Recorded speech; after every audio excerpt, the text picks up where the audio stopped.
Mukhang napagod na ata ang mga girls ha.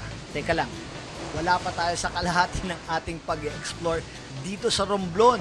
Pero sige, i-reserve nyo ang energy nyo dahil babalik tayo sa nabitin nating misyon sa Blue Hole. Underwater sinkhole o vertical caves ang iba pang tawag sa Blue Hole. Kung titignan mula sa ere, maaaninag ang asul na bilog na siyang lagusan pailalim sa kuweba. Hindi gaanong matingkad ang pagkaasul ng dagat sa mas mababaw na parte nito. Pero habang lumalalim ang butas ng dagat, lalo ring tumitingkad ang pagkaasul nito. Ito ang dahilan kung bakit tinawag itong Blue Hole. Sa buong mundo, nasa Long Island sa Bahamas ang naitalang may pinakamalalim na Blue Hole. Ito ang Dean's Blue Hole na may lalim na 202 meters o 663 feet. Ang lalim na ito mistulang pinagpatong-patong na tatlong 18-story buildings. Sa Pilipinas, sinasabing ang Blue Hole ng Romblon ang pinaniniwalaang pinakauna at tanging Blue Hole na natuklasan sa ngayon dito sa bansa. May lalim itong mahigit sa 30 metro o mahigit sa 100 talampakan paibaba. Ang kuweba namang matatagpuan dito may lalim na mahigit 20 metro o mahigit sa 80 talampakan. Sa pagkakataong ito, mukhang mapapalaba kami sa lakas ng current sa dagat. Ang ikot ng tubig sa ibabaw mismo ng Blue Hole, mistulang ikot ng tubig sa isang washing machine. Kung hindi makakayanan ng pisikal mong lakas, walang duda, tatangayin ka at sasabay ka sa ikot. Ito rin ang dahilan kung bakit hindi ganun kadaling pasukin ng aming pakay na Blue Hole. Kung ipagpipilitan naming dumaan sa gitna mismo ng butas, iluluwa lang kami pa itaas dahil sa lakas ng agos ng tubig.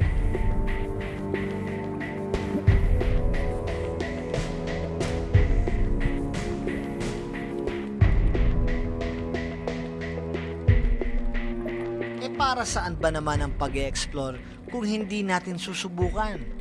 Kayang-kaya natin yan. Pero girls, relax dahil alam kong hindi kayo certified divers at mukhang wild diving ang magaganap. Paano dito na lang kayo? Saan ka uwi?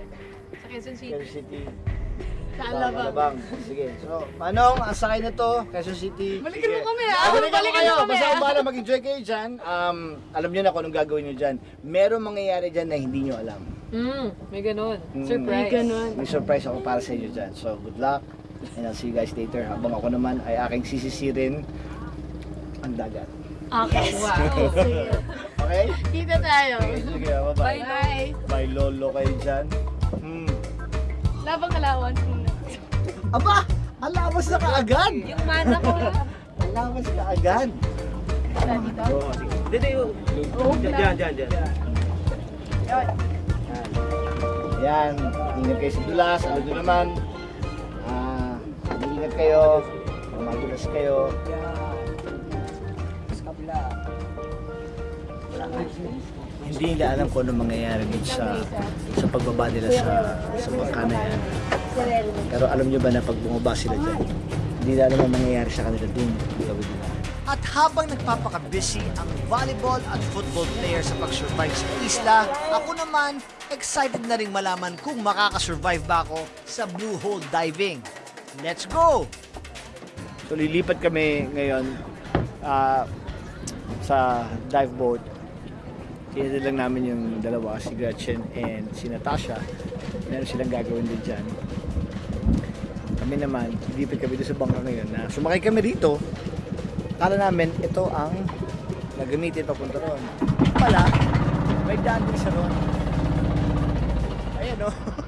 Kadugtong. Layo nga ng biyahe namin. Effort.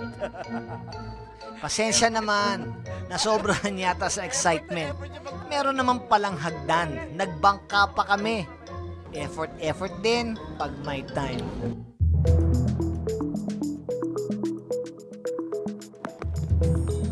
Gaya ng iba kong diving experience, syempre alam nyo na ang dapat nating gawin. Bukod sa kailangan may suot kang wetsuit at diving gear, kailangan may briefing. Okay, good morning. So welcome to Blue Hole. Ito yung mapa natin, okay? So makikita nyo yung butas, mas malapit lang siya sa cliff. So start, ang deep po natin ay nasa 8 to 10 meters, okay? So ang plan po natin ngayon, pag jump po natin dito, ay i-try natin na dito banda kasi medyo may current na siya. So para pagbaba natin, diretso tayo sa butas. So ang gagawin natin ngayon, diretso tayo dito sa butas, okay? And then, kung meron siyang current na medyo malakas, kasi usually yung current paakyat pag ganito ang current. So, pag medyo malakas ang current, ita-try natin, kung hindi natin kaya, hindi na tayo tatapos dito. Kasi medyo deep to siya So, pero kung sa tingin natin na kaya natin, tutuloy tayo dito, okay? At saka, pwede tayong dumiritso dito at saka babalik yung ganun. Okay? So, start. Mag-lead ako. Ako mag-lead Pwede ikaw mag-lead. Oo. Okay. So ngayon, video dalawa-dalawa, either both of you first and then kami. Kasi muna. Kami muna. Sige. Kami muna. Pating ka agad. Mauna muna Okay. sa pating, Kami muna, sunod kayo dalawa. Okay? Ngayon, ginawa ikaw- ano? May ginawa ano eh. Kayo muna. Sige, go. Sige, yun muna yung pating. Kala ko ba ikaw maglilid? Okay, kunyari lang yun. Sa prayers lang. Sige. Ako mag-lead. So ngayon, O siya, bago pa saan mapunta ang briefing na to, let's go deeper, mga kapatid. Blue Hole, here we come. Teka, mukhang malakas talaga ang current ng tubig Mukhang napasubo yata ako. Girls, ano na bang ginagawa nyo dyan, ha? Nandito kami ngayon sa island. Iniwan kami dito. At iniwan kami ng mga mangisda kasi dapat sasabay kami sa kanila na mangisda. Pero dahil iniwan nila kami, Snorkeling muna kami. mag-snorkeling muna kami. Hanapin muna namin kung saan yung mga magagandang isda para mamaya ready na kami. O magsascan muna kami ng perimeters para alam namin kung saan kami maghuhuli ng isda mamaya. Dahil wala pa kaming lunch. Oo. At kailangan namin kumain. At si Lolo Aga, walang binigay sa amin na baon. O sweldo muna. Tara, Kaya, snorkeling na kami. let's go!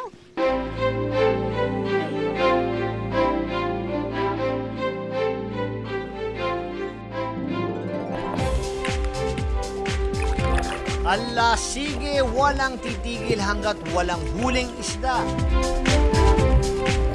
At habang nag-i-enjoy kayo sa snorkeling activity nyo, ako naman mukhang kailangan mag-ipon ng lakas ng loob. nasa na hole. Nandiyan na. Wait. Teka. Mga kapatid, mukhang ginagapangan na ako ng kaba. Kakayanin ko kaya kasama ng Tablas Fun Divers na sumisid sa ganitong sitwasyon ng tubig? Aga, wala nang atrasan to. Okay, welcome to Blue Hole. This time, we'll go deeper. Game? Game. Alright. Mga kapatid, Pinoy Explorer is back. Go! 1, 2, 3! Bata.